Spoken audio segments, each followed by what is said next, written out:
Join me today on this odyssey as it took 2 days and 3 rivers to catch the Colorado River Cutthroat for the Utah Cutthroat Slam. So I finally arrived up here at Sheep Creek Lake, and it's over in that direction, and there's a lot of people right now camping in that area, so I decided to find a more remote spot. It's only about, I don't know, maybe a quarter mile of a walk away. I'm hoping maybe tomorrow morning I can do some casting on the lake and getting some really cool pictures also. This was definitely worth the drive. If you ever get a chance to do this drive in this area, you got to see, Flaming Gorge, and you're out in the middle of the Badlands of Wyoming and the desert, and all of a sudden you're up in the Uintas at, I don't even know what the elevation is here right now. I'll probably be able to figure that out after this. But I'm going to call it a night.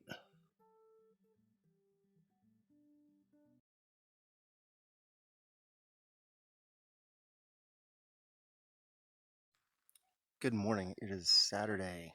I'm up here at Sheep Creek Lake, and I'm going to go try and find the inlet for Sheep Creek Lake for the Colorado Cutthroat to get my third out of 4 cutthroats for this Utah Cutthroat Slam.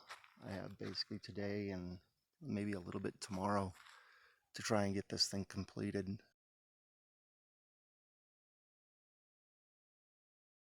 Try and get some of the smaller fish. The bigger fish they're all holding in the lakes right now, and I was just reading that sign back there, and it was talking about fish up to 22 inches, and that'd be awesome to catch a fish that size.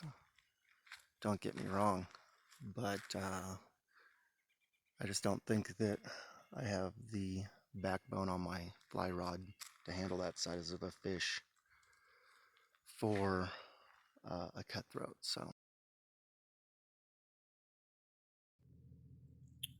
right, so I'm over here at the fish trap, and this is basically to help collect eggs and stuff like that during the spawning season. It's a pretty cool little operation. This just shows what they're trying to do to get all of these cutthroat to be as productive or reproductive as possible.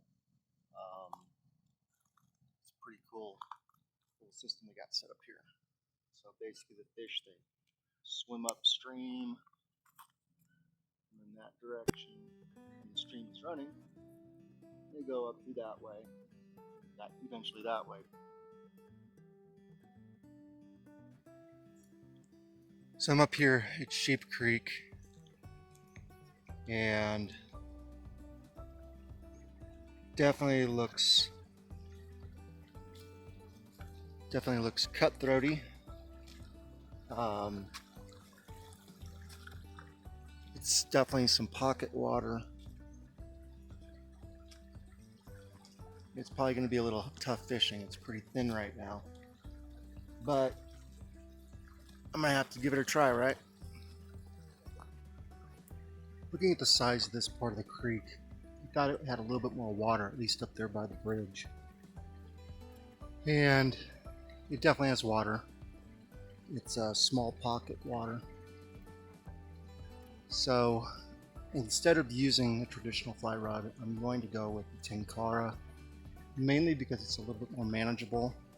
The way I'm going to have to actually approach the creek and the fish is going to be a little bit more difficult, so I'm going to go with the Tenkara. So as promising as these beaver ponds look, I have not seen a thing in them. Not even a beaver. So if I go back up into that area over there. So the good things and the bad things about this is there's not a whole lot of people, which also means there's really no cell service, which then means I don't have any guide when it comes down to internet service and places that I think I want to go to. So I got to basically drive 22 miles or so on a dirt road to get back to where I know that there was cell service. So it's going to be fun.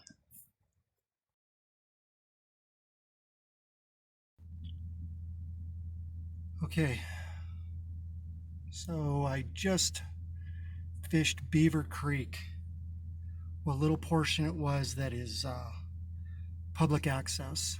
I caught a really small brook and hooked my thumb really bad. Now I know what a fish feels like when it gets hooked, so I have a lot more respect for what just happened.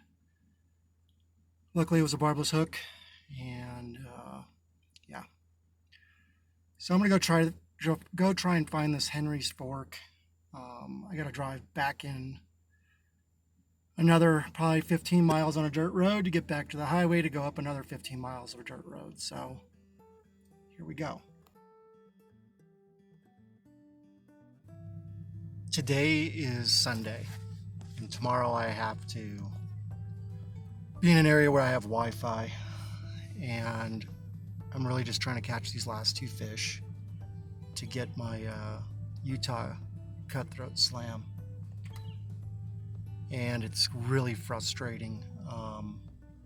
You know, they said that the Yellowstone Cutthroat was the hardest one to get to.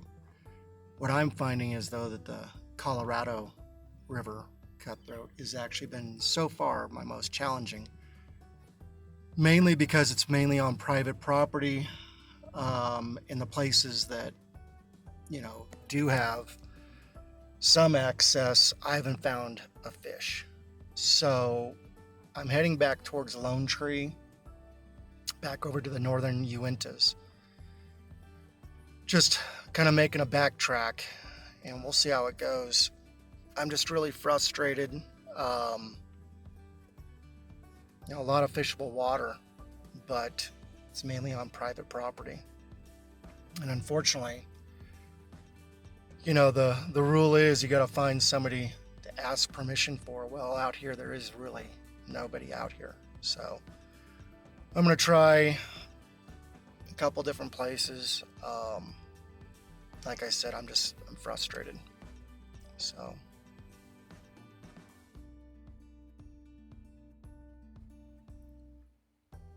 was on the road for about 45 minutes, maybe an hour, on a dirt road that led me up to the Utah section of Henry's Fork. It's a river that feeds into Flaming Gorge Reservoir. I'm over here at the picnic area.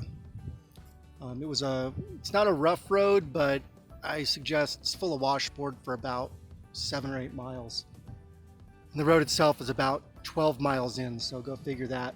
So I'm gonna go try and fish this area. A little marquee over here talks about cutthroat trout and rainbow trout, so either one I'd be happy with, but I would really like to catch that Colorado River cutthroat.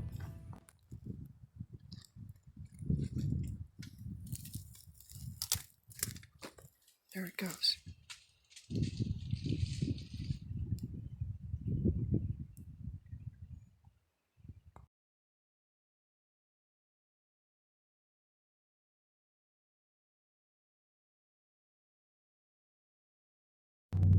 Well, I finally got the third fish, the Colorado cutthroat, out here in Henry's Fork. It is not an easy place to get to, and access is just about nil. You basically have to get to the one spot where there's a picnic table and a picnic grounds, and then after that, you go up and down that river. There may be some stuff up higher, but I was just tired of beating myself up in a car. My throat is dry. These dirt roads they're brutal. But the fish was not that big. And I know there's going to be a lot of poking at that. But the fact is that I did land a Colorado cutthroat. So that was the Colorado River cutthroat out in northeast Utah while I was doing the Cutthroat slam. If you like that video, make sure you subscribe and then hit the notification button and hit the like button. And also put any comments down below. I'm always curious to see what you guys always have to say about these different places I've been. And share this along, guys. This is an opportunity to kind of start to see some of the more obscure areas to fish as you follow my channel. I really appreciate everybody. Thank you so much.